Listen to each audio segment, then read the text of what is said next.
할렐루야. 오늘 주님의 말씀 앞에 은혜로 나아갈 수 있으시기를 축복드립니다. 여호수아서 20장 그리고 21장 전체 말씀이 할당되어 있습니다. 꼭 이 부분을 집에서 꼭 읽어보시기를 축복드립니다.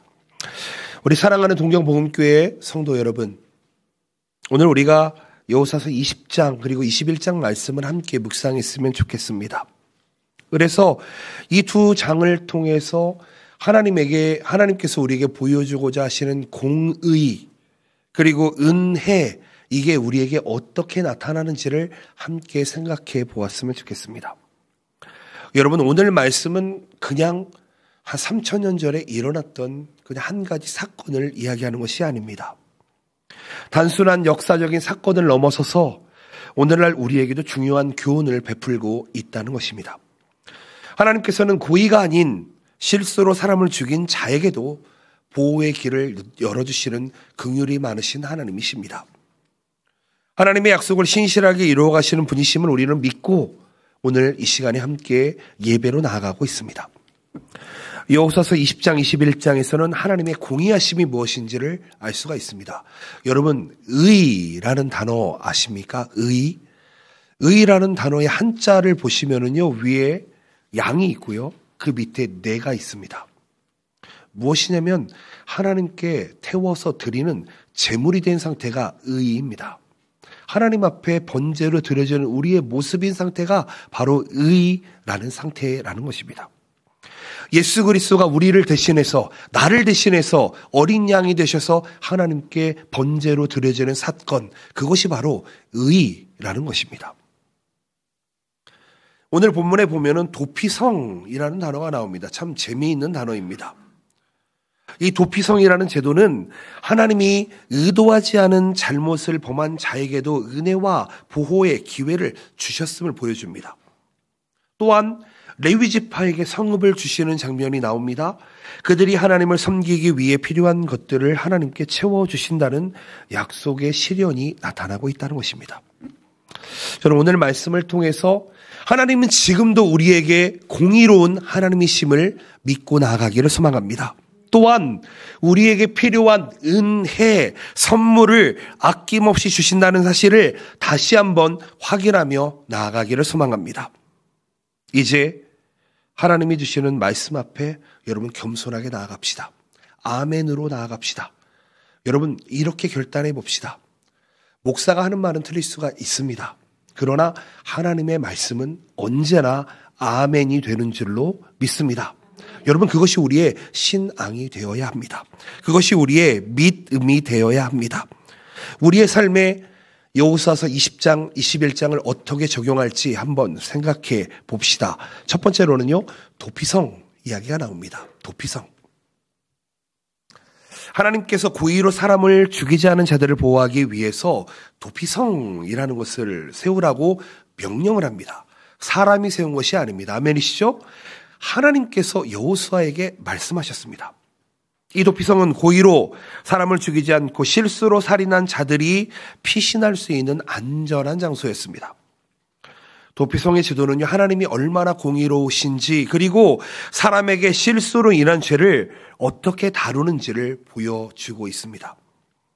이것은 하나님의 정의가 이 자비하지 않다는 것을 알 수 있는, 이 중요한, 무자비하지 않다는 것을 알 수 있는 중요한 교훈이 된다는 것이죠. 오늘 본문의 20절 2절 말씀, 이스라엘 자손에게 말하여 이르기를 내가 모세를 통하여 너희에게 말한 도피성들을 너희를 위해 정하여. 아멘. 도피성들이라고 이야기합니다. 도피성은 하나가 아니고 여러 개가 있었습니다. 여기에서 도피할 성읍이라는 이 말을 의미하는 히브리어는 미그랄이라는 단어인데요. 미그랄이라는 단어인데 이거는 도망하는 곳이다, 피하는 장소다라는 뜻을 가지고 있습니다. 그대로 도피성의 의미를 가지고 있습니다. 즉, 하나님께서는 이 피할 장소를 통해서 죄인들에게 회복의 기회를 주신다는 것입니다. 그들이 불의하게 처벌받지 않도록 하신다는 것입니다. 이것은 하나님의 공의가 실수로 인한 죄를 지은 자에게도 공정하게 적용되도록 하려는 하나님의 뜻이 담겨져 있습니다. 다시 한번 말씀드립니다. 도피성이라는 제도는 단순히 한 명의 범죄자를 보호하기 위한 장소가 아니고 공동체 전체가 하나님의 공의를 지킬 수 있도록 하는 중요한 장치였다는 것입니다. 이 도피성이 지금 우리가 믿고 있는 예수 그리스도를 상징합니다. 우리가 예수 그리스도를 믿음으로 말미암아 예수 그리스도 안에 거하게 되면 우리가 어떠한 죄와 관계하고 있다 할지라도 하나님은 우리를 죄 없다 보시기 때문입니다. 도피성은요, 예수님의 구약의 그림자의 모습입니다. 여러분, 사람이 실수로 다른 사람을 죽였을 때 그것이 고의가 아니라면 그 사람을 보호하며 공정한 재판이 이루어지도록 하는 것이 도피성이었습니다. 이런 법적 제도가 벌써 3,000년 전에 이스라엘 백성에게는 정해져 있었습니다. 하나님의 사랑과 공의가 조화를 이루는 모습을 보여주고 하나님의 뜻을 따르는 공동체의 모습을 보여주고 있다는 것입니다. 여러분, 이 중에서 실수하지 않는 자 누가 있습니까? 죄를 짓지 않는 자 누가 있습니까? 여러분, 저도 죄인이고 여러분들도 죄인입니다. 또 모르겠습니다. 법이 없이도 살아갈 자들이 이 중에는 많이 계실 것 같은데 여러분, 그런 죄의 개념이 아닙니다. 제가 금요일에 말씀드렸던 것 같습니다. 죄라고 하는 것은 하마르티아, 그리스어로는 하마르티아라고 하고요. 이 히브리어로는 하타라는 단어를 이야기합니다. 죄의 상태는 어떤 상태냐면요, 화살을 들고 활을 쏩니다. 활이 표적에 맞지 않으면 죄입니다. 미치지 못해도 죄이고요, 빗나가도 죄이고요, 뒤로 넘어가도 죄입니다. 이 표적에 맞아야지만이 죄가 아닌 상태가 된다는 것입니다. 여러분, 그렇다면 우리는 얼마나 완벽한 존재입니까? 얼마나 온전한 존재입니까? 그렇지 못하다는 것이죠.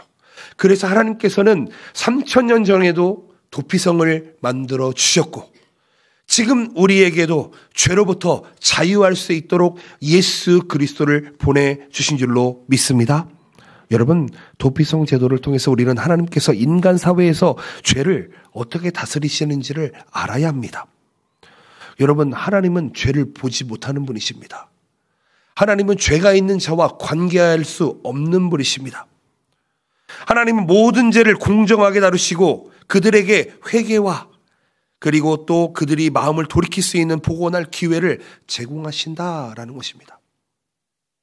이것은 하나님의 은혜가 단지 사랑의 하나님으로 그치지 않고 공의의 하나님이신 그 하나님의 속성을 보여준다는 것이죠. 하나님은 공의와 정의 속에서 하나님의 뜻을 이루어 가십니다. 여러분, 우리의 삶 속에 실수나 잘못이 있을 수 있습니다. 그런데 하나님께서는 우리가 실수와 잘못을 했을지라도 회개할 수 있는 기회를, 돌이킬 수 있는 기회를, 참여할 수 있는 기회를 주시는 분이십니다. 우리가 의도하지 않고 실수하고 넘어질 때 하나님은 그 실수를 치리하시기 전에 먼저 회복의 길을 준비해 주십니다. 그런데요, 그럼에도 불구하고 그 회복을 선택하지 않고 내 뜻대로 가려고 한다면 여러분, 그 뒤는 정말 뒤가 없을 정도로 어마어마한 환난 속으로 가게 된다는 것이죠. 하나님께서 도피성을 허락해 주셨습니다. 도피성을 붙잡으시기를 축복드립니다. 그 회복의 기회를 붙잡으시기를 축복드립니다. 하나님은 결코 우리를 버리지 않으시는 분이십니다. 하나님의 공의는 언제나 우리를 회복으로 이끌어 가는 분이십니다. 그 도피성을 붙드시는 여러분들 되시기를 예수님의 이름으로 축복드립니다. 아멘. 두 번째로는요, 보호해 주신다라는 것입니다. 도피성은 단순히 피난해서 살기만 한다라는 곳이 아닙니다. 하나님께서 실수로 사람을 죽인 자를 보호하시기 위한 특별한 장소였는데요, 하나님은 그들을 단순히 그 가운데서 살기만 하라라고 버려두지 않으시고 도피성을 통해서 그들에게 안전을 제공하시고 그리고 그곳에서 회복되기를 원하셨습니다. 그리고 도피성은요, 그들을 재판까지 보호하며 하나님의 공정한 판단을 기다릴 수 있도록 돕는 중요한 장소가 되었다는 것입니다. 이스라엘 백성들의 법 중에 이런 법이 있습니다. 눈에는 눈, 이에는 이. 어떤 의미인지 아시죠? 너가 나에게 이만한 피해를 주면 나도 똑같이 너한테 보복할 거야. 그게 법적으로 정해져 있는 나라가 이스라엘입니다.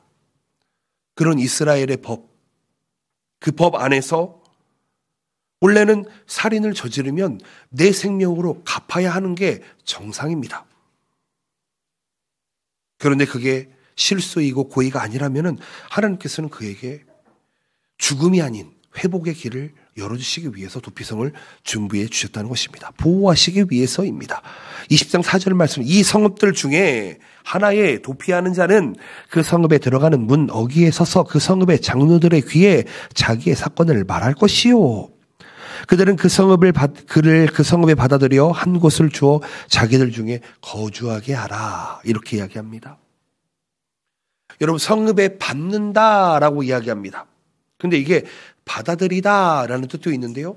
때로는 맞아들이다, 환영하다라는 뜻을 가지고 있습니다. 이 의미를 잘 아셔야 됩니다. 도피성 안에 들어가는 게 왜 환영받는 것인지를 우리는 알아야 한다는 것입니다. 하나님은 죄를 지은 자라도 그들이 도피성에 도달하면 보호받고 환영받는다라고 이야기하고 있습니다. 여러분, 우리가 들어가야 될 도피성이 어디입니까? 바로 천국입니다. 아멘이십니까? 우리는 천국을 향해 달려가는 존재들이라는 것입니다. 천국에 들어가면 우리에게는 영원한 보호하심이 있고 영원한 환영과 기쁨이 축제가 넘치는 곳이 천국이기 때문입니다. 하나님은 그들을 떠나지 않으시고 그들이 진정으로 회개할 수 있는 기회를 주시며 그들을 보호하시는 곳, 그곳이 바로 도피성이다. 도피성에 들어간 자는 자신이 처한 상황에서 어떠한 조건을 가지고 있다 할지라도 안전하게 보호받을 수 있습니다. 이곳에서 그들은 하나님이 주시는 평안을 경험하고 하나님 앞에서 자신의 죄를 회개하고 정의로운 재판을 받을 수가 있었습니다. 하나님은 그들을 도피성으로 환영하는 뿐만 아니라 그들을 보호하고 평안을 주셨다고 이야기합니다. 평안이 회복할 수 있도록 하셨다고 이야기합니다. 이것은 우리도 또한 하나님 앞에 죄인인데 우리가 실수로 우리가 잘못을 하고 죄를 짓고 또 엄청난 일을 했다 할지라도 그 어려움에 처한 상황일지라도 우리가 도피성을 찾을 때 도피성 앞에 나아갈 때에 하나님께서는 우리를 떠나지 않으시고 보호하시고 우리에게 새로운 회복의 기회를 허락해 주신다는 것입니다. 도피성은 또한 하나님께서 우리에게 주신 유일한 구원의 길입니다. 우리가 실수하고 죄에 빠지면 죄의 싹은 사망인데 우리가 죄에 빠졌을 때 하나님께서 우리의 무엇이 되어주신다고요? 도피성이 되어주신다고요. 피난처가 되어주신다고요. 우리가 진심으로 회복할 수 있도록 살아날 수 있도록 길을 여시는 분이 하나님이시라고요. 우리는 도피성처럼 하나님의 보호 아래 있을 때에만 평안을 찾을 수가 있습니다. 저는 이번 한 주를 돌아보면서 참 요런 하루하루를 보냈습니다. 하루는 기분이 좋았다가 그 다음 날은 훅 꺼졌다가 또 좋았다가 꺼졌다가 하루는 정말 얼마나 마음 변화가 심한지 하기시했습니다. 그럼에도 불구하고 회복되는 그 타이밍이 어떤 타이밍입니까? 하나님, 나는 연약합니다. 나는 죄인입니다. 도와주시옵소서. 이렇게 기도할 때에 나의 마음이 회복되는 것을 저는 경험했습니다. 여러분, 도피성이라는 것은 어떠한 장소를 그 당시에는 의미했을 것이지만 지금은 우리의 도피성이 누구입니까? 예수님이십니다. 예수님 안에 거하는 것이 도피성 안에 거하는 것이 됩니다. 우리는 죄인이지만 예수 그리스도를 믿는 순간, 예수 그리스도라고 하는 도피성 안에 들어가는 순간 우리를 반갑게 맞아주시고 우리는 예수 그리스도의 보혈에 덮여주시게 됩니다. 그러면서 우리의 존재가 변화되게 되는데 죄인에서 의인으로 변화되게 되는 줄로 믿습니다. 여러분, 우리는 이 말씀을 통해서 우리가 죄를 지었을지라도 하나님은 우리를 버리지 않으시고 회복의 기회를 주시는 분이심을 여러분 믿고 그 하나님께 회개하며 나아가시기를 축복드립니다. 하나님은 우리를 보호하시는 분이십니다. 하나님은 우리가 실패했을 때 그 죄를 덮어주시고 새롭게 시작할 수 있는 기회를 제공해 주십니다.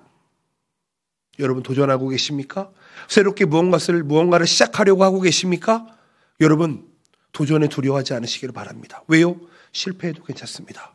하나님이 우리와 함께 하시고 우리를 보호해 주시기 때문입니다. 믿음으로 나아가시기를 축복드립니다.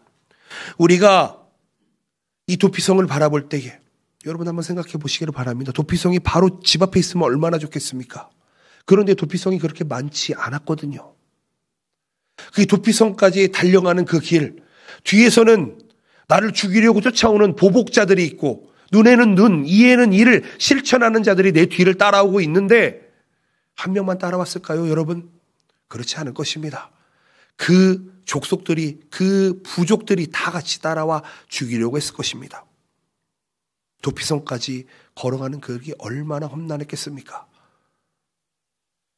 여러분, 우리가 도피성에 달려가듯이 하나님께로 돌아간다면, 그런 죄인의 마음으로 하나님 앞에 우리의 모든 것을 내려놓는다면, 도피성 앞에서 장로들에게 나의 형편을 아뢰다면 하나님께서는 우리를 언제나 맞아주시고 우리에게 진정한 보호와 평안을 주시는 분이신 줄로 믿습니다. 아멘.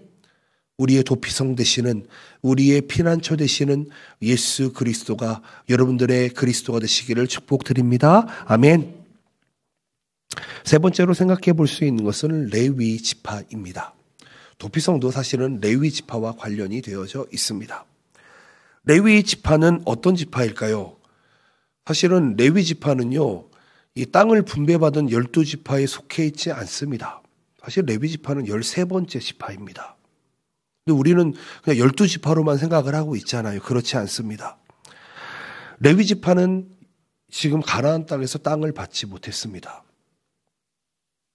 그런데 오늘 레위 지파에게 주어진 성읍이 있다, 이렇게 이야기합니다. 성읍이요? 그것도 신기한 일이죠. 이게 어떤 일인지 한번 생각해 볼까요? 레위 지파는 어떤 직을 수행합니까? 제사장직을 수행합니다. 다른 지파들처럼 땅을 소유하지도 못했습니다. 대신 하나님은 그들에게 다른 지파들이 제공할 성읍에서 거할 수 있도록 하셨습니다. 다시 한번 말씀드립니다. 레위 지파가 거할 수 있는 성읍을 따로 만들어 주셨다는 것입니다. 하나님은 레위 지파에게 필요한 모든 것을 공급하시며 그들이 하나님을 섬기는 일을 방해하지 않도록 도와주셨습니다. 즉, 레위 지파에게 주어진 성읍은 단순히 거주지가 아니었습니다. 하나님을 섬기는 사역의 중심지였고 그들의 삶이 하나님께 바쳐지도록 하는 중요한 역할을 하는 곳이었습니다. 아마도 레위 지파의 성읍은 우리가 지금 섬기고 있는 교회와 비슷한 모습이었을 것입니다.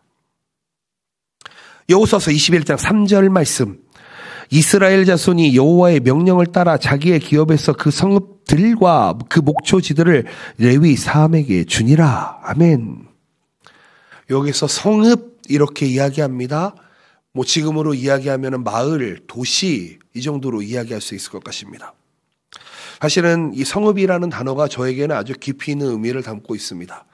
왜냐하면요, 이 성읍이라는 단어가 히브리어로 이르라는 단어입니다.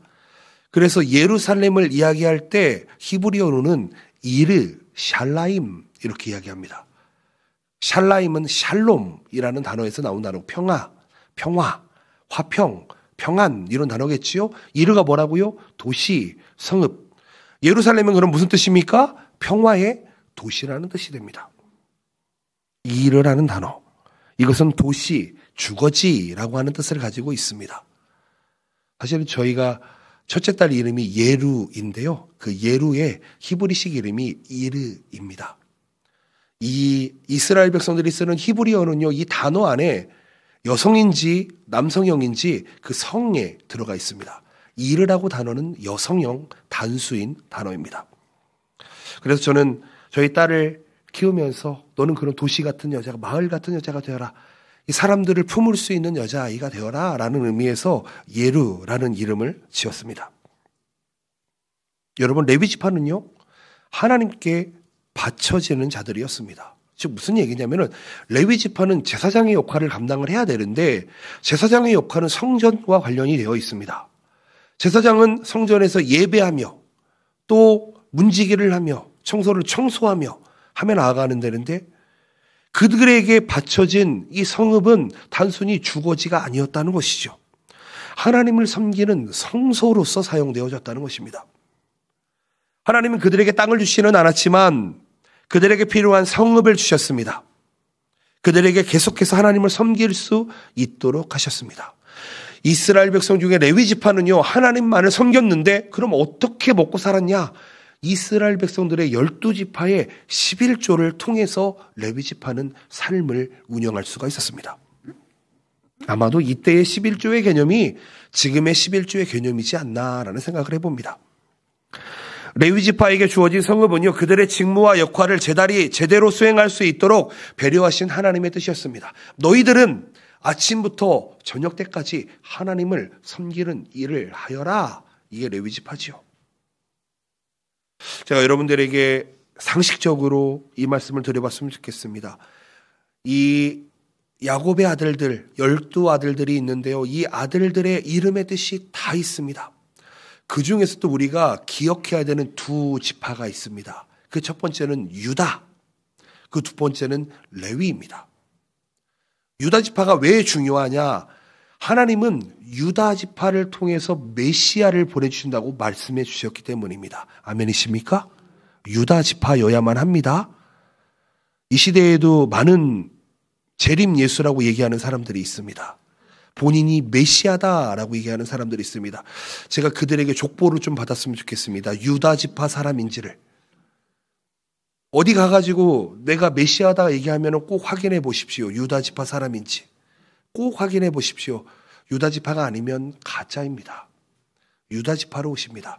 유다라는 뜻은 찬양하다라는 뜻을 가지고 있습니다. 우리의 신앙생활과 밀접하게 관련이 되어 있습니다. 제가 금요일에 설교를 했지만 유다의 자손이었던 다윗, 그렇죠? 다윗, 찬양하는 지파의 사랑받는 자라는 이름을 가지고 있던 다윗, 그의 삶. 이런 것처럼 여러분 이스라엘 이 성경에 나와 있는 지명이나 사람 이름에는 아주 큰 의미가 심어져 있습니다. 레위 지파는 제사장직을 수행하는 사람들이라고 말씀드렸습니다. 레위의 뜻은 무엇일까요? 아마 이 단어 정말 좋아할 것입니다. 연합하다, 한 마음으로, 이런 뜻을 가지고 있습니다. 그게 레위라는 뜻을 가지고 있습니다. 여러분, 레위 지파는요, 하나님께서 연합하는 지파로서의 역할을 감당하게 했다는 것입니다. 12지파가 흩어졌습니다. 그 12지파의 곳곳 성읍마다 레위 지파가 지내게 되면서 그곳에서 성소로서 예배하며 제사장의 역할을 감당했다는 것입니다.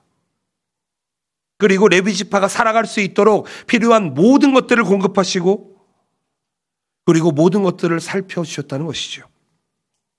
여러분, 이것을 통해서 하나님은 레위 지파에게 땅을 주지는 않았지만 레위 지파가 살아갈 수 있는 모든 환경을 만들어 주셨다는 것을 보십니다. 이것을 보게 되면 하나님께서 맡기신 일을 잘 감당하게 되면은 우리의 삶을 주관하여 주시고 그리고 우리를 채워주시는 분이 하나님이시구나. 그것은 영적인 것과 물적인 것을 포함한 모든 것이구나라는 것을 우리는 깨달아야만 합니다. 하나님이 레위 지파에게 성읍을 주셨습니다. 그런데 그것은 단순한 부동산적인 물질적인 복만이 아니었습니다. 하나님은 그들에게 땅을 주지 않으심으로써 땅을 상속할 수가 없습니다. 땅을 주지 않으심으로써 하나님만 바라봐라 라고 이야기합니다. 레위 지파에게 주어진 땅은 믿음이었습니다. 믿음의 땅, 믿음의 기업, 믿음의 분깃을 레위 지파는 받았어야만 했습니다. 레위 지파는 하나님이 아니고서는 살 수 없는 사람들이기 때문입니다. 이것은 우리에게 중요한 교훈을 줄 것입니다. 하나님은 우리가 세상의 것에 의존하지 않고 오직 하나님께 의지하며 살아가기를 원하십니다. 다시 한번 말씀드려 볼까요? 왜 그럴까요? 여러분, 만인 제사장이라는 단어를 들어본 적 있으십니까? 이제는요, 우리가 제사장이다라는 것입니다. 예수 그리스도를 믿는 순간 우리 안에 하나님이 거하시게 되고 하나님과 관계하며 살아가는 우리가 제사장의 역할을 감당한다라는 것입니다. 다시 한번 말씀드립니다. 우리는 제사장으로서 하나님을 예배하며 살아갑니다. 교회는 우리 같이 모여있는 이 예배당은 교회라고 불리어지고 있지만 정확하게는 교회당 혹은 예배당이라고 이야기해야 맞을 것입니다. 교회는 누구입니까? 바로 나. 예수 그리스도를 영접한 하나님이 영접되어져 있는 우리 한 사람 한 사람이 교회이기 때문입니다. 그렇다는 것은 우리도 또한 하나님이 우리 안에 거하시기 때문에 하나님을 믿고 하나님을 섬기며 나아가는 제사장적 역할로 살아가야 되는데, 우리는 세상을 분깃으로 받은 것이 아니라, 세상을 우리의 부동산으로 받은 것이 아니라 하나님만 의지하고 하나님만 의존하고 살아가기를 하나님은 지금도 원하신다는 것입니다. 우리가 하나님을 섬길 때 하나님은 우리의 필요를 채워주시는 줄로 믿습니다. 우리가 하나님의 뜻을 이루는 삶을 살아갈 때 하나님께서는 그 모든 힘과 역량과 지혜와 은혜를 허락해 주시는 줄로 믿습니다. 레위 지파가 각 지파에서 받은 그 성읍을 통해 우리는 하나님이 우리에게 주시는 약속을 다시 한번 확인해 볼 수 있어야 합니다. 하나님은 우리에게 물질만 채워주시는 분이 아니십니다. 영적으로도, 우리의 정서적으로도 우리에게 평안을 주시는 분이십니다. 하나님이 주시는 모든 것이 우리에게 중요하다는 것입니다. 근데 그것을 주신 이유가 있습니다. 왜요? 사명을 감당하라고요. 뜻을 감당하라고요. 하나님의 뜻을 이루는데 사용되어 지라고요. 그러기 위해서 우리에게 이 성읍을 주셨다는 것입니다. 여러분, 레위 지파가 맡은 사명을 충실히 감당하며 나아갔던 것처럼 우리도 또한 영적인 제사장으로서, 만인 제사장으로서 예수 그리스도를 우리 안에 품고 모시고 사는 자들로서 하나님의 맡은 사명을 잘 감당하며 충실히 나아갈 수 있는 여러분들 되시기를 예수님의 이름으로 축복드립니다. 아멘. 자, 마지막으로 생각해 볼 수 있는 것은 신실하심입니다. 신실하심. 여호수아서 21장 마지막 부분. 하나님께서 이스라엘에게 주신 약속을 모두 이루셨다라고 이야기합니다. 하나님은 이스라엘 백성들에게 주셨던 땅을 이제 그들이 모두 다 차지를 해버렸습니다. 지금까지 얘기했죠. 이제 여호수아서는 정말 얼마 남지 않았습니다. 피날레를 향해 달려가고 있습니다. 이스라엘 백성들이 12지파가 흩어졌습니다. 그리고 12지파의 도피성을 세웠고요. 이제 12지파의 그 곳곳에 레위지파 사람들이 살게 됩니다. 이제 그 땅에서 평안히 거주할 수 있도록 이야기합니다. 하나님은 자신의 약속이 신실하게 지켜진다라는 것을 이 말씀을 통해 이야기하고 있습니다. 이제 그대로 되었다고 이야기하고 있습니다. 하나님은 결코 자신의 말씀을 허투루 하시지 않으며 하나님의 계획은 언제나 이루어짐을 믿습니다. 여호수아서 21장 43절 말씀 보실까요? 여호와께서 이스라엘의 조상들에게 맹세하사 주리라 하신 온 땅을 이와 같이 이스라엘에게 다 주셨으므로 그들이 그것을 차지하여 거기에 거주하였으니 아멘. 차지했다고 이야기합니다. 거주했다고 이야기합니다. 차지하다라는 단어는요, 소유하다, 지배하다라는 뜻을 가지고 있습니다. 즉 하나님께서 이스라엘에게 약속하신 땅을 그들이 완전히 소유하고 지배하게 됐다는 것입니다. 하나님은 하나님의 뜻이 이루어지도록 역사하시고 그들의 삶 속에서 그 약속을 성취하시는 신실하신 분이십니다. 우리가 하나님의 약속을 믿고 따른다면 그분은 반드시 그 약속을 지켜주십니다. 아마 이 신실하심에 대한 설교는 제가 여호수아서를 통해서 몇 번이고 반복해서 이야기했던 것 같습니다. 사랑하는 성도 여러분, 하나님의 약속은요 단지 말로만 끝나는 것이 아닙니다. 실제로 이루어지게 됩니다. 이스라엘 백성은 하나님께서 약속하신 땅을 차지했고요. 그 다음이 중요합니다. 차지하고 거주하게 되는데 어떻게 살아가냐고요? 평안하게 살아간다고요. 하나님께서 그들을 지키시고 인도하시고 그들이 약속의 땅에 들어갈 수 있도록 하셨고, 여러분 이것은 우리에게 주신 약속 또한 똑같이 이루어짐을 보여주고 있습니다. 때로는요 사람의 약속은 깨어질 때가 있습니다. 깨어질 때가 있어요. 분명히 어렸을 적에 새끼손가락 꼬리 걸고 약속을 했어. 우리 크면은 결혼하자. 우리 크면은 뭐 어떻게 하자. 뭐 이런 어렸을 때 그런 약속들이 있잖아요. 이루어지지 않은 경우가 대부분이겠지만 사람의 약속은 완전하게 이루어지지 않습니다. 사람의 계약은요 온전하지가 않습니다. 왜요? 사람이기 때문입니다. 사람이 불완전하기 때문입니다. 온전하지 못하기 때문입니다. 그래서 때로는 약속을 할 때 이 약속이 지켜질까라는 마음으로 약속을 할 때도 있습니다. 때로는 하나님의 약속을 내가 받았고 내가 하나님의 약속을 이루며 나아가고 있는데 하나님의 약속이 종종 더디게 느껴질 때가 있습니다. 그런데 우리가 기억해야 되는 것은 하나님의 시간과 우리의 시간이 다르다는 것입니다. 제가 계속 말씀드리지만 인간은 흘러가버리는 크로노스의 시간을 살아갈 수밖에 없습니다. 우리는 절대로 과거로 가거나 미래로 갈 수가 없습니다. 인간은 숙명적으로 이 시간과 공간의 제한 안에서 살아가게 됩니다. 그것을 크로노스의 시간이다 이렇게 이야기합니다. 그런데요, 하나님은 그 크로노스의 시간 가운데 기적을 통해서 역사를 통해서 하나님의 뜻을 만들어갑니다. 그 시간을 카이로스의 시간이라 이렇게 이야기합니다. 하나님의 시간이 우리의 시간과 다름을 먼저 인지하십시오. 그러면서 기다리십시오. 하나님은 완전하고 신실하시며 우리에게 주신 모든 약속을 지키는 분이십니다. 하나님은 신실하신 그 타이밍, 하나님의 뜻과 하나님의 시간과 하나님이 원하시는 그 장소에서 하나님의 사람을 통해서 일하시는 신실하시고 놀라우신 분이신 줄로 믿습니다. 우리는 그것을 알지 못하기 때문에 그 약속을 기다리며 인내하며 나아갈 수 있어야 하는 줄로 믿습니다. 근데 어떻게 인내하며 나아갑니까? 바로 기도하면서 나아가는 것입니다. 여러분들의 삶 속에 기도는 그 지분을 몇 프로를 가지고 계십니까? 여러분들의 기도의 지분은 하루 24시간 안에 몇 프로를 가지고 계십니까?